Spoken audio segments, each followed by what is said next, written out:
crois que, juste pour bien clarifier, enfin, pour éviter que l'on tombe dans une polémique facile, je dirais, c'est-à-dire celle qui nous est installée dans nos têtes par nos médias dominants, qui consiste à dire Bachar el-Assad est un assassin, c'est un tyran, etc. Bon. Au-delà de cela, je crois qu'il faut rappeler quelque chose de très fort. Il y a la Charte des Nations Unies.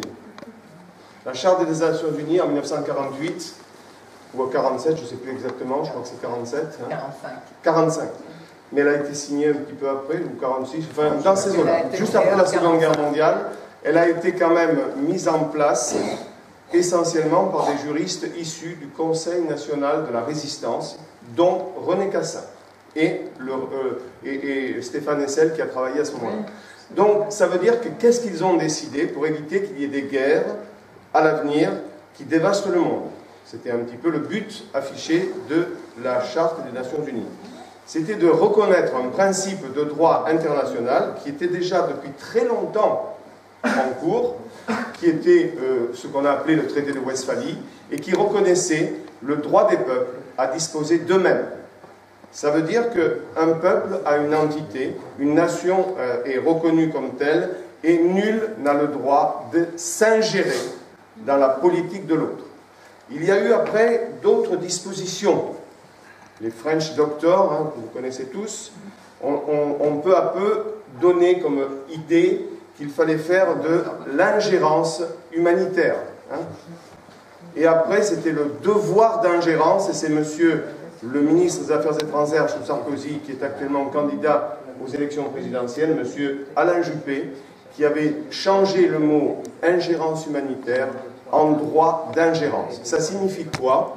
Eh bien, ça signifie que contre la volonté du peuple, contre la volonté des gens concernés, eh bien, la communauté internationale se donne le droit d'intervenir dans un pays après avoir soutenu quelques manifestations, je crois. Ce que a dit Essar Midani tout à l'heure, c'est un petit peu ce qui s'est passé à Dera, on pourra y revenir dans les discussions. Je voulais, pour terminer ceci, donner l'exemple de la Libye. Vous êtes d'accord qu'en Libye, on a bombardé la Libye pour soi-disant apporter la paix. Vous vous rappelez bien, hein? Kadhafi était un assassin. On a même dit qu'il envoyait du Viagra, vous vous rappelez de ça, hein? Du Viagra à la population, aux soldats de Kadhafi, qui étaient essentiellement des Noirs, hein? Vous vous rappelez ça, hein? C'était des barbares noirs. Eh bien, on leur donnait du Viagra pour qu'ils violent les gens qui étaient dans les villes, où ils les occupaient. Voilà la propagande que l'on est capable d'avaler. Bon, l'armée du bien est arrivée, la paix est arrivée, comme vous le savez tous. Il y a eu quand même beaucoup de désastres qui ont été faits. Et si on consultait la population, je pense qu'il n'y aurait pas de doute qu'ils préféreraient quand même ce qu'il y avait autrefois qui leur permettait d'avoir un niveau de vie important. Autre exemple d'intervention fondamentale, l'Ukraine. L'Ukraine. Eh bien, l'Ukraine, cette fameuse communauté internationale, soi-disant, eh bien, on a soutenu des gens merveilleux, hein, l'Euromaïdan. Eh bien, qui c'est qu'il y avait dedans? Il y avait des néo-nazis, des vrais. Pas des fascistes, comme on nous dit aujourd'hui, les fascistes, etc., qu'il faut combattre. De vrais néo-nazis, qui ont brûlé à Odessa des gens qui contestaient, qui ont brûlé à Odessa 40 personnes, dit-on, 46 ou 47, mais il y en a certainement plus, qui les ont massacrés avec des bombes au phosphore, qui les ont brûlés, comme ça a été fait en 1944 à Oradour-sur-Glane. La même chose. Et le bataillon qui a fait ça à Maïdan, c'est exactement les descendants. Ils ont gardé la rune du loup, hein, ils ont regardé exactement les mêmes symboles. C'est les descendants de ceux qui étaient à Oradour-sur-Glane. Voilà. Donc, je sais que c'est un sujet délicat. Je sais que tout est compliqué. Ce que nous avons essayé de faire ici, c'était d'apporter des éléments que l'on n'entend pas dans la presse dominante. Voilà, c'est tout. Après, le débat est ouvert et je crois qu'il faut le mener de manière apaisée. Je vous remercie de votre attention. Oui ?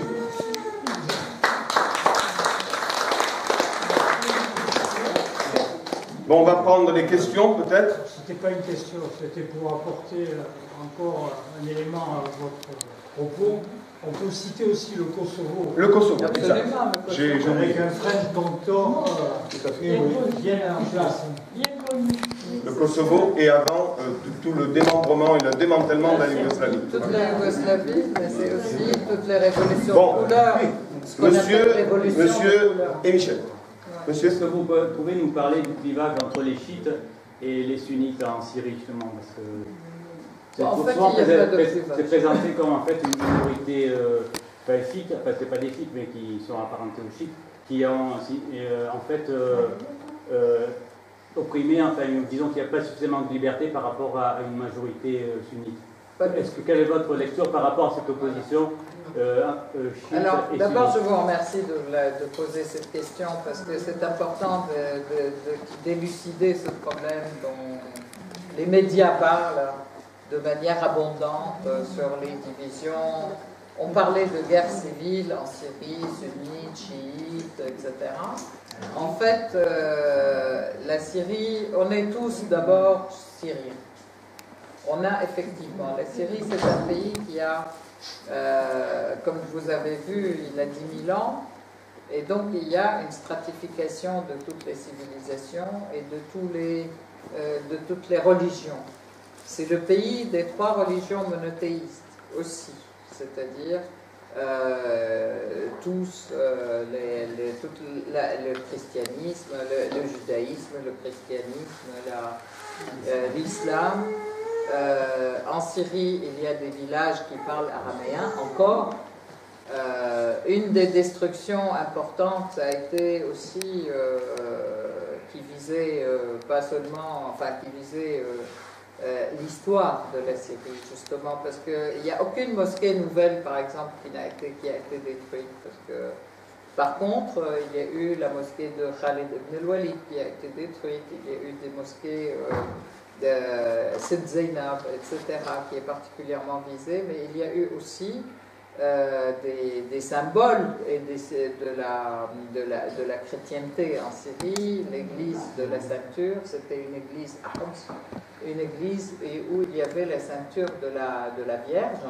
C'est une église qui date de l'année 59. Donc en fait,